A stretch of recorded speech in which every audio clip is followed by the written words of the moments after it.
السلام علیکم ورحمۃ اللہ وبرکاتہ۔ نحمده ونصلي ونسلم على حبيبه الكريم الأمين العظيم الرؤوف الرحيم وعلى آله وأصحابه الأفضلين الأكرمين أجمعين، أما بعد، فأعوذ بالله من الشيطان الرجيم، بسم الله الرحمن الرحيم۔ إذا سألك عبادي عني فإني قريب أجيب دعوة الداعي إذا دعان فليستجيبوا لي وليؤمنوا بي لعلهم يرشدون۔ صدق الله العظيم۔ رسول برکت کے لیے درود شریف پڑھ لیجیے۔ اللهم صل علی سیدنا و شفیعنا و حبیبنا و مولانا محمد معدن الجود والکرم وآلہ الکرام وابنہ الکریم وآلہ واصحابہ وبارک وسلم۔ اللہ اکبر، اللہ اکبر، لا الہ الا اللہ، واللہ اکبر، اللہ اکبر وللہ الحمد۔ اللہ اکبر، اللہ اکبر، لا الہ الا اللہ، واللہ اکبر، اللہ اکبر وللہ الحمد۔ اللہ اکبر، اللہ اکبر، لا الہ الا اللہ، واللہ اکبر، اللہ اکبر وللہ الحمد۔ اللہ بہت بڑا ہے، سب سے بڑا ہے، اسی کے لیے کبریائی ہے، شان تکبری اسی کو زیب ہے، اس سے بڑا کوئی، اس کے سوا کوئی عبادت کے لائق نہیں۔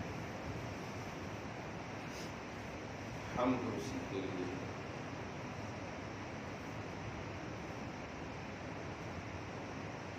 اللہ پاک نے ہم سب کو اپنے فضل سے دینے کے لیے آج بلایا ہے۔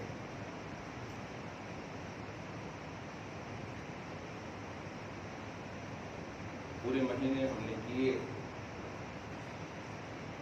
اس کی توفیق سے، اس کے احسان سے،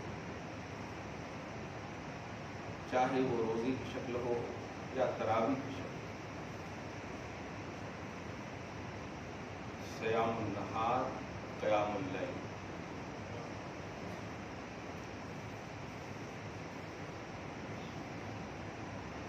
طبرانی وغیرہ کی روایت ہے، اللہ سبحانہ ابھی ہم سب گھر سے چل کے آئے،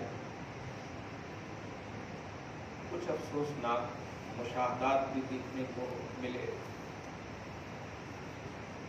عیدگاہ لوگ جا رہے تھے، سگریٹ پیتے تھے،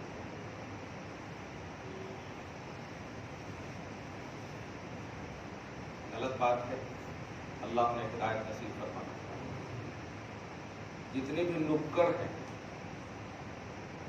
شاہراہ عام، راستے کی اصل، اللہ پاک کے حکم سے ان سب نکڑوں پر فرشتے تعینات کر دیے گئے۔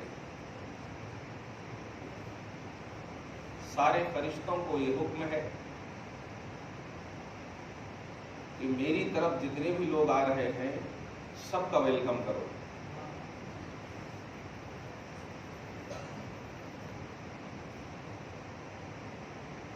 بس اتنی ہی ڈیوٹی ہے۔ کچھ سمجھے آپ؟ ہماری صفت ہے ناپاک کو ناپی، خطا و نسیان بھی ہماری صفت ہے۔ ایسی صفت رکھنے والی مخلوق کے ویلکم کے لیے اس صفت والی مخلوق کو جو نہ خطا کر سکتی ہے، جو نہ ناپاکی کی صفت رکھتی ہے، پاک فرشتوں نے اللہ کے حکم سے ہمارا ویلکم کیا ہے۔ کن کن چیزوں کو سورہ رحمان بڑے اچھے سے اس موقع سے یاد آتے، تم اپنے رب کی کون کون سی نعمت کو جھٹلاؤ گے، کون کون سی نعمت کو جھٹلاؤ گے۔ مجھے آج ابھی وہ چلتے چلتے ایک بڑی اچھی روایت ملی، اللہ پاک نے ملائے اعلیٰ میں بھی آج کے دن کا ایک خاص نام رکھا ہے جسے یوم الجائزہ یا یوم الجوائز کہتے ہیں۔ جوائز یہ پلورل کا سینٹینس ہے اور جائزہ یہ سنگولر ہے، جس کا معنی ہوتا ہے انعام۔ یوم الجوائز انعامات کا دن۔ پورے مہینے جو ہم نے کیے، پورے مہینے جو امت محمدیہ نے کیے، اللہ کے بندوں نے کیے، جو بھی نیکیاں کی، فرشتوں کے سامنے اللہ سبحانہ کہہ رہا ہے بتاؤ اس کا اجر کیا ہے، کیا دوں میں؟ وہ مالک خالق سب جاننے والا، روزہ دارو محسوس کرو ان باتوں کو۔ آپ کسی قید سے نہیں نکل رہے ہو، کسی جیل وغیرہ سے نہیں نکل رہے ہو۔ ہاں یہ کہہ سکتے ہیں کہ آپ پریپیئر ہو کر نکل رہے ہو، یہ بول سکتے ہیں آپ سیکل ہو کر نکل رہے ہو، زنگ آلود تھے زنگ کو ختم کیے جا کر نکل رہے ہو۔ آپ اندازہ لگائے اللہ پاک عز و جل نے جب فرشتوں سے کہا ما جزاء اجیر، کیا ہے اس مزدور کی مزدوری یا اجرت جس نے وفا عملہ، جس نے پورا عمل کیا۔ اس لفظ پہ اگر غور کریں گے تو سمجھ میں آئے گا، پورا عمل کیا۔ روزے داروں کی اور احترام رمضان کرنے والوں کا اللہ کی بارگاہ میں مقام سمجھیے۔ اللہ پاک فرما رہا کیا ہوگا؟ فرشتے کہتے مولا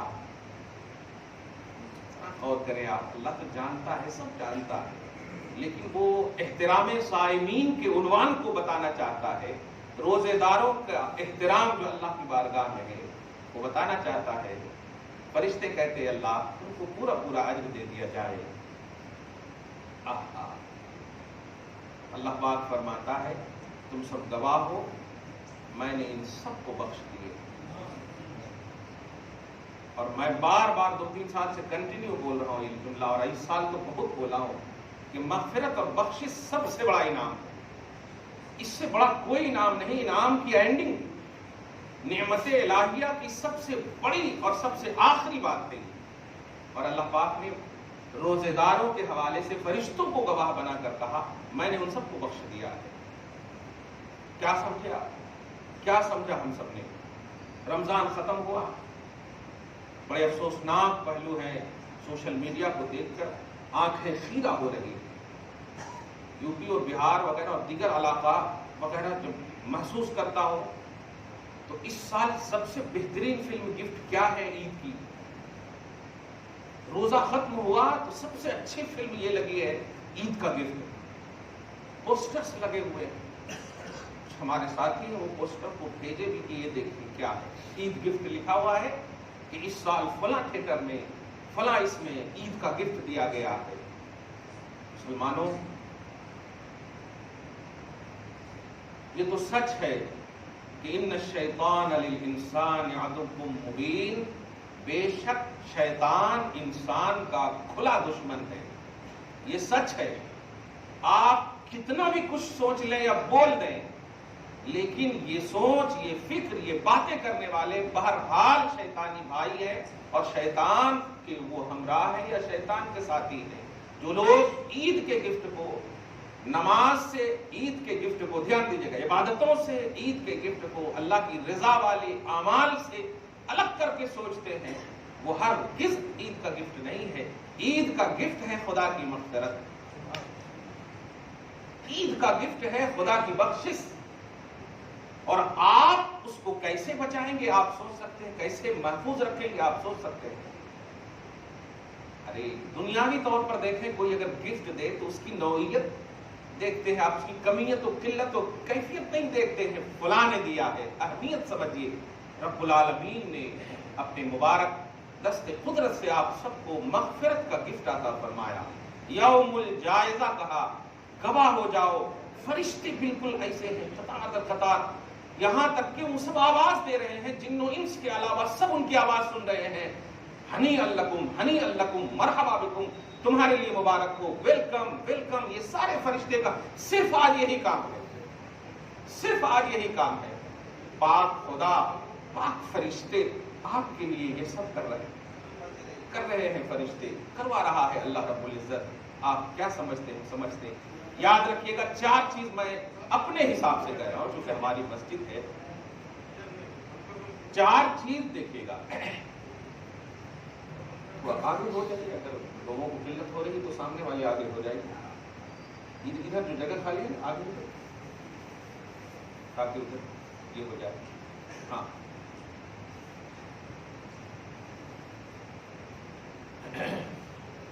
درود شریف پڑھے، اللہم صلی علی محمد وعلی آل محمد صلی اللہ تعالی علیہ وسلم۔ 4 چیز ہمیں کرنی ہے رمضان کے بعد کی، بلکہ بات تو ہوئی کہ آج سے ہی۔ سب سے پہلا کام، نماز تو ہرگز نہیں چھوڑنا ہے، نماز ہرگز نہیں چھوڑنا ہے، یہ افضل العبادات ہے بھائیو، یہ ہمارے لیے نہیں، دھیان دیجیے گا، یہ اللہ کے واسطے کر رہے ہیں آپ، جس پر آپ نے ایمان لایا ہے، اس رسول کے واسطے جس نے خود کہا ہے میری آنکھوں کی ٹھنڈک نماز میں ہے، مجھے خوش کرنا چاہتے ہو نماز پڑھو، تو نماز کی پابندی ایسا ہرگز نہ ہو۔ ہم دیکھتے ہیں کہ اگر کوئی مطلب گھر میں مہمان آ گیا تو شیر خورمے میں اتنے ہم لگ جاتے ہیں کہ ظہر چلی جائے، عصر چلی جائے، کچھ نہیں، مہمان کو بھی مصلی دیجیے اور آپ بھی مصلی لے کر پڑھیے، عورتوں کو بھی آپ باخبر کر دیں اور آپ بھی مسجدوں کو آباد کیجیے۔ کوئی بڑا خدا کے حکم کے سامنے ہو ہی نہیں سکتا، سب سے بڑا وہ ہے جو خدا کے حکم کی تابعداری کرتا ہو، کرواتا ہو۔ اس لیے آج کی خاص طور سے ہرگز نماز نہ چھوٹے، کیونکہ کوئی اور دینے والا انعام نہیں ہے، وہی اللہ ہے۔ اگر آپ نے اس کی طرف توجہ نہیں دیا تو انعام لے کر کے بھی آپ پچھتائیں گے، کیا فائدہ ہوگا۔ تو آج کی خاص طور سے نماز، آج نہیں۔ اور دوسری سب سے اہم بات، قرآن کی تلاوت کو نہیں چھوڑیے گا۔ جانتے ہیں حل جزاء الاحسان الا الاحسان، اللہ پاک نے آپ کو سمجھیے دے دیا مغفرت، تو یہ احسان کیا آپ پر، اب دنیاوی دستور ہے، طریقہ ہے کہ جس پر احسان کرے، احسان کا بدلہ احسان ہونا چاہیے۔ تو آپ اللہ کا احسان کیا کر سکتے ہیں؟ وہ تو نفس سے پاک ہے، کھانے پینے سے پاک ہے، دیا سب کچھ آپ کو، تو آپ کیا کر سکتے ہیں؟ آپ صرف اس کی اتباع کریں، اس کی اطاعت کریں، اور اطاعت عبادت ہے، اطاعت عبادت ہے، فرائض کی پابندی کریں آپ۔ اور سب سے بڑی بات بول رہا ہوں میں، عنوان نہیں ہوتا ہے میرا لیکن بول رہا ہوں، نماز کی بالکل پابندی کریں آپ۔ ارے آپ تو وہ امت ہو، نبی علیہ الصلوۃ والسلام فرماتے ہیں کہ آپ کی خاطر اللہ پاک نے روئے زمین کو مسجد بنا دیا، پوری روئے زمین کو۔ دیگر امتیوں کا معاملہ یہ تھا کہ ان کے لیے کنڈیشن تھے کہ وہیں جانا پڑے گا، کہیں اور نماز نہیں پڑھ سکتے، جہاں عبادت گاہ خاص ہے۔ آج بھی دیکھیں کرسچنوں کو ایک خاص جگہ میں جاتے ہیں اور وہیں بات کرتے ہیں، لیکن آپ امت محمدیہ فرماتے ہیں ادرکتکم الصلاۃ، جب نماز کا وقت تمہیں آن جائے، موقع ہو، پاک جگہ ہو، نماز پڑھ لو۔ کیا بات ہے، ساری روئے زمین کو آپ کی زمین بنا دیا اللہ تعالیٰ۔ اس لیے نماز کی سب سے بڑی پابندی مکمل طور پر آپ کو کرنی ہے، یہ خدا کی مغفرت عطا کیے جانے کا احسان کا بدلہ احسان ہے۔ اور دوسری بات، قرآن سے محبت اور قرآن کی تلاوت، کیونکہ قرآن ہی آپ کا ساتھی ہے۔ ہی سے مراد یہ فضائل کے بارے میں بول رہا ہوں، آپ سمجھیں میرے ٹاپک کو۔ قرآن آپ کا ساتھی ہے، جب سب چھوڑ دیں گے، مر جائیں گے آپ، غسل دینے والے چلے جائیں گے، کفن پہنا کر کے چلے جائیں گے، دفنانے والے سب چلے جائیں گے، ایک ہوگا شکل قرآن میں جو کہے گا میں تمہارے ساتھ اینی ٹائم ہوں، ہمیشہ تمہارے ساتھ رہوں گا، کیونکہ تو نے ہمیشہ مجھے دنیا میں اپنے ساتھ رکھا۔ اس لیے قرآن کی تلاوت اور قرآن سے محبت دائمی کی، قرآن کی تلاوت، قرآن سے محبت دائمی کی۔ اور تیسری بات، اللہ کی تسبیح و تحلیل، اللہ کی تسبیح و تحلیل، یہ ایکسٹرا عبادتوں میں سے آپ پابندی تو کریں۔ یہ 11 مہینے، یہ 1 مہینے کا اثر کے لیے ہے، 11 مہینے 1 مہینے کے اثر ختم کرنے کے لیے نہیں ہے، اثر کے لیے ہے۔ اب آپ کے اندر انفعال کتنا ہے، انفعالی طاقت کتنی ہے، قبول کرنے کی صلاحیت کتنی ہے. اللہ پاک یہ تیسری جو بات کہی جا رہی ہے آپ کو کہ تسبیح، جس کو سبحان اللہ کلمہ بھی کہیں، 5 کلمے ہیں، لا الہ الا اللہ محمد رسول اللہ. چوتھی جو سب سے امپورٹنٹ بات کہنے جا رہا ہوں، جو تینوں کی قبولیت کی حفاظت کا ضامن ہے، درود کی کثرت کی. درود اٹھتے بیٹھتے ایک دم پڑھیے. تو نماز، قرآن، تسبیح، صلاۃ یعنی درود، یہ 4 چیزیں اگر کنٹینیوٹی اس پہ برتے آپ تو سمجھیے کہ مغفرت کی حفاظت کی ذمہ داری اللہ پاک نے آپ کو دے دی ہے اور توفیق دائمی عطا کر دی ہے. نماز چھٹی تو سمجھیے فیضان رمضان نہیں ملا آپ کو. میں کلیئر کہہ رہا ہوں، مجھ سے بھی چھٹی تو نور رمضان نہیں ملا آپ کو. اللہ پاک نے فرمایا کہ نبی کے ذریعے سے ہلاک ہو گیا وہ جس نے رمضان پا کر خود کو بخشوا نہ سکا. اور بخشا ہوا آدمی غلط کیسے کر سکتا ہے بتائیے تو. بخشا ہوا آدمی جانتے ہیں جنت کا ایک لفظ ہے لا فیہا غول ولا هم عنہا ينزفون، وہاں عبادتیں نہیں ہوں گی. پتہ نیکیاں وغیرہ کا بھی معاملہ، عبادتیں نہیں ہوں گی مطلب یعنی آرڈر والی. خواہش کریں گے تو آپ جو چاہے کر سکتے ہیں. آپ لکم فیہا ما تشتہی انفسکم، آپ کی خواہش کا احترام ہوگا، لیکن آرڈر نہیں، آواز نہیں، شور نہیں، کچھ نہیں. کیوں؟ اس لیے کہ مغفرت والے ہیں آپ. تو مغفرت والا آدمی ہر چیز سے ایک دم بالکل منزہ پاک صاف ہو کر صرف مشاہدہ الہی میں رہتا ہے، استغراق میں رہتا ہے، محویت میں رہتا ہے، توجہ اللہ میں رہتا ہے. تو آپ کو مغفرت مل گئی. اب اس میں کیسے ہاتھ میں سگریٹ ہوگا آپ کے بتائیں؟ کیسے آپ حی علی الصلاۃ کی صداؤں پر لبیک نہیں کہیں گے آپ؟ کیوں قرآن پاک کو صرف طاق پر 11 مہینے کے لیے رکھ دیے جائیں گے آپ؟ کیوں درود پاک کو صرف ایک موقع سے کبھی کسی نے ان اللہ و ملائکتہ پڑھا تو آپ کے منہ سے نکلے گا؟ نہیں. تو مغفرت کی حفاظت کی گارنٹی ہے کنٹینیوٹی. عبادت کی کنٹینیوٹی اس کو کرنی ہوگی آپ کو. اور یہ ہمارا اور آپ کا حکم نہیں، اللہ پاک اس کے رسول کا حکم ہے، یہ شریعت کا حکم ہے. آج کے سچویشن کے حساب سے میں نے، حالانکہ بہت سارے مفتیان اسلام ہیں، مسائل سمجھو، حالات سمجھو، نیڈ آف دی اوور، وقت کی ضرورت کو سمجھو، مسجدوں سے جوڑنے کی کوشش کرو.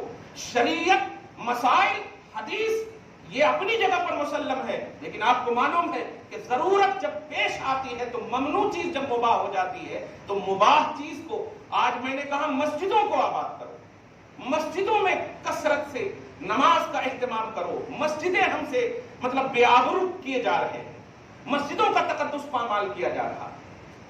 حالانکہ وہ منصوبے میں کامیاب نہیں ہوں گے کیونکہ جاء الحق وزہق الباطل، یہ اللہ پاک کا وعدہ ہے. جاء الحق وما یبطئ الباطل وما یعید. حق بلند ہوگا اور باطل کو نہ آغاز ہے نہ انتہا ہے. وہ صرف دکھتا ہے، جھاگ کی طرح دکھتا ہے. ہوا کا جھونکا آئے گا، توحید کے ہوا کا جھونکا اڑا لے جائے گا انشاءاللہ. لیکن آپ جو امین ہیں، توحید و رسالت کے امین ہیں آپ، اگر آپ نے اس کی محافظت اپنے اعتبار سے، جو اللہ پاک آپ کے لیے کہا لا یکلف اللہ نفسا الا وسعہا، کہ ہم کسی بھی نفس کو اس کی طاقت سے زیادہ تکلیف نہیں دیے ہیں، نہیں دیں گے. ہم تو 50 وقت کی نماز کو 5 وقت میں بدل دیے ہیں، اوقات بدلے ہیں، ثواب نہیں بدلے. اتنا چاہتے ہیں ہم تمہیں، تمہارا اٹریکشن ضروری ہے.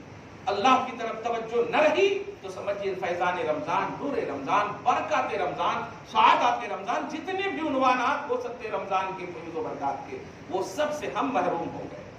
ہمیں حقوق اللہ، حقوق العباد دونوں کی آپ کیا سمجھتے ہیں کہ آپ غیروں کو زکات دے دیے تو کیا آپ اللہ کو راضی کر لیے؟ اگر آپ کے خاندان کا کوئی فرد آپ کے حقوق کی عتاب کی زد میں ہوگا تو آپ کا حج، آپ کی زکات، آپ کا کچھ سب بالکل معلق رہے گا. اگر خاندان کے کسی فرد کو، اچھا یہ بھی میں ایک جملہ بولتا ہوں کہ ہاں بھائی ان کی غلطی ہے اس لیے ہم ان کو ریجیکٹ کر دیں. آپ ریجیکٹ کیسے کر سکتے؟ نبی علیہ الصلوۃ والسلام فرماتے سل من قطعک. یہ نہیں فرمایا کہ مطلب یہ کہ تمہاری غلطی ہو تو جڑو، نہیں، بس جو تم سے کٹنا چاہے اس سے جڑو تم. کیا بات ہے! سل من قطعک واحسن الی من اساءک.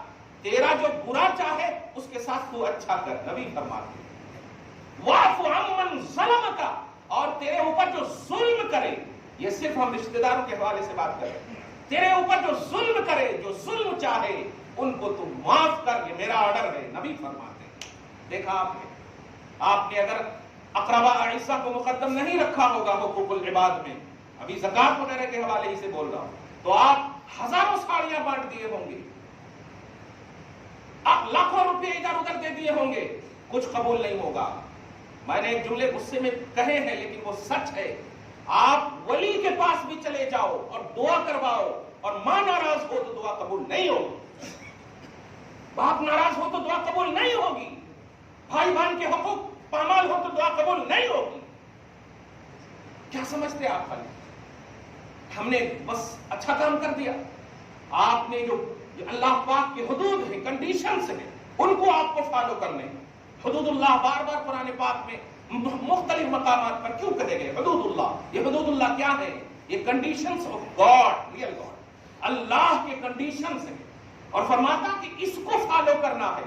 وَمَن يَتَعَدَّ حُدُودَ اللَّهِ فَأُولَٰئِكَ هُمُ الظَّالِمُونَ، اور جو اللہ کے حدود کو فالو نہیں کرتا، اس سے بڑھ جاتا، تجاوز کرتا ہے، توجہ نہیں دیتا ہے، تو وہ ظالم ہے۔ بخشش کی تو بات ہی چھوڑے ہیں، اس لیے دھیان رہے، عمرہ بھی قبول نہیں ہوگا اگر ماں ناراض ہے۔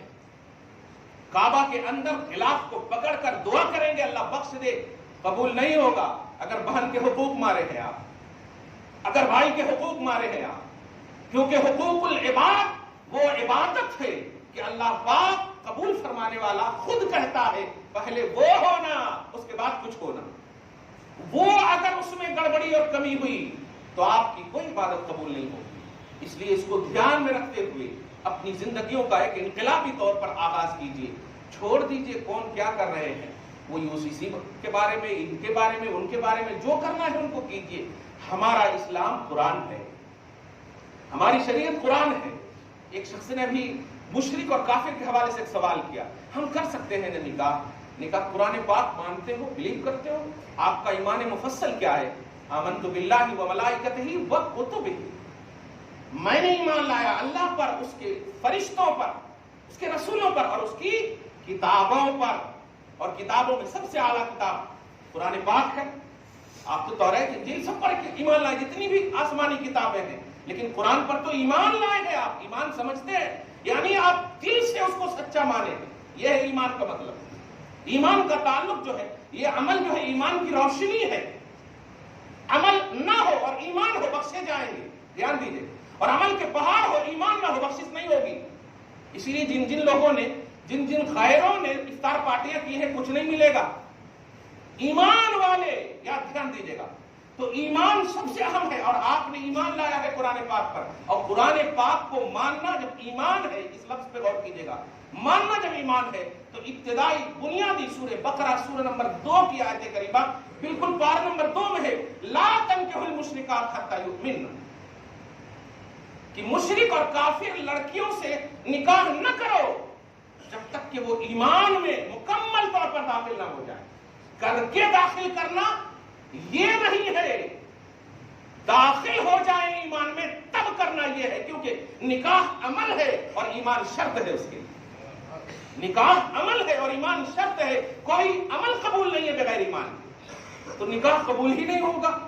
اس لیے یہ جملہ ختم کرو، یہ بنیادی تعلیمات میں سے ہے۔ تو قرآن کہتا ہے یہ نہ مرد کر سکتے ہیں کسی کافر مشرکہ سے، اور نہ کافر اور مشرک مرد سے کوئی ہماری بیٹیاں کر سکتی، نہیں کر سکتی، قرآن کا بنیادی درس ہے۔ اس لیے ہمارا اسلام یا UCC جو کر رہے ہیں، کہ کیا مطلب ہوا اس کا؟ اچھا، اسی قرآن پاک میں سورہ نساء کی آیت نمبر 3-4 میں آپ دیکھیں، فَانْكِحُوا مَا طَابَ لَكُم مِّنَ النِّسَاءِ، میں نے کل ڈیبیٹ دیکھا ایک اینکروں کا، تو بڑا افسوس ہوا، ایک طرف کہہ رہے سپریم کورٹ میں اور ہائی کورٹ سب میں قرآن پاک رکھے ہوئے، اور ہمارے مسلم مجرم کو آپ کہتے ہو کہ ہاتھ رکھ کر بولو، جو کہوں گا سچ کہوں گا، سچ کے سوا کچھ نہ کہوں گا، بولتے ہیں نا۔ اب جب بولتے ہیں اس کا کیا مطلب ہوا کہ آپ مان رہے ہو کہ یہ میری دھارمک کتاب ہے، مان رہے ہو کہ یہ ہماری اسلامک لا ہے، یہ ہماری قانونی کتاب ہے، اور جب قانونی کتاب ہے تو پھر ہماری جب ہے تو ہم اس کے تحت عمل کریں گے نا، اور جب اس کے تحت عمل کریں گے تو اب آپ بتائیے، UCC کا ایک عنوان بتا رہا ہوں، قرآن پاک نے 4 بیویوں کو عدل کی شرط کے ساتھ اجازت دیا ہے، اسلام نے دیا ہے، فَانْكِحُوا مَا طَابَ لَكُم مِّنَ النِّسَاءِ مَثْنَىٰ وَثُلَاثَ وَرُبَاعَ، کہ نکاح کرو ان تمام سے جو تمہیں بھائے 1 2 3 4، لیکن